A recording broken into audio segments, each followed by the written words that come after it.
Ed, thank you. Let's get some analysis now of what's going on with the Senate and with the president and the nuclear option. Syndicated columnist Charles Krauthammer joins us from New York tonight. His book, Things That Matter, is #1 on the New York Times bestseller list.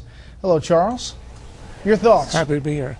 Well, I'm always amused by the nuclear option debate because it is, without a doubt, the most spectacular display of congressional hypocrisy, which is saying a lot. Because whenever the minority party is arguing, it says that this is a very important, indeed a majestic part of our Constitution.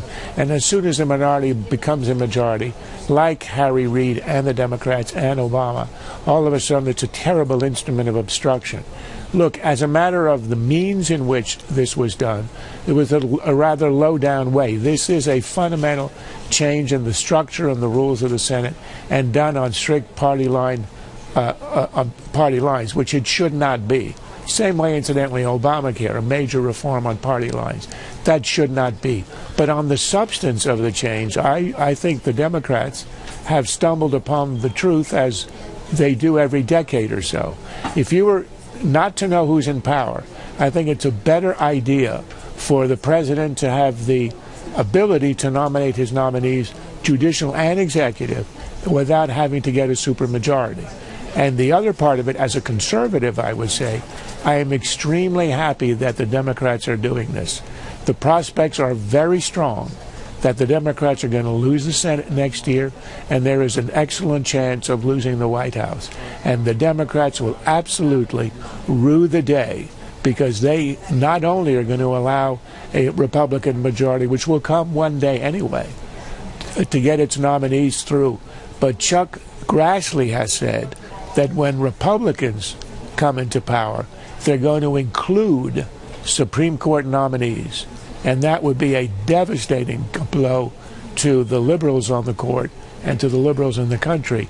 So I don't think Democrats are going to remember this day with any joy in the near future. How much do you think this had to do with Obamacare? Some Republican lawmakers think it had a lot to do with it. It surely is a way to have something to talk about, some victory to bring home in probably the worst month for the Democrats in a decade. Well, excluding the 2010 election. But I do think it was an issue that was roiling. They do want to have the power to at least put some judges in it, because they are losing on all the other elements of their agenda. So I think it was driven by the desire to do something substantive, leave a legacy, but it is a very short-run outlook. It'll leave a legacy of a few appointments, but the legacy is that the Republicans will return the favor in spades in the future. And the status of President Obama and his administration at this point? I think it's very short-sighted. I mean, this is a victory that will last a day and a half in the news, but the cancellation of the policies on Obamacare, the sticker shock when people see the premiums, the breakdown of the system of enrolling people is a daily story that keeps getting larger. It's an avalanche, and this is not going to protect them from the avalanche. It's a tent that will last about a day and a half. All right, Charles, as always, thank you. Safe travels back here to D.C. Thank you. See you tomorrow.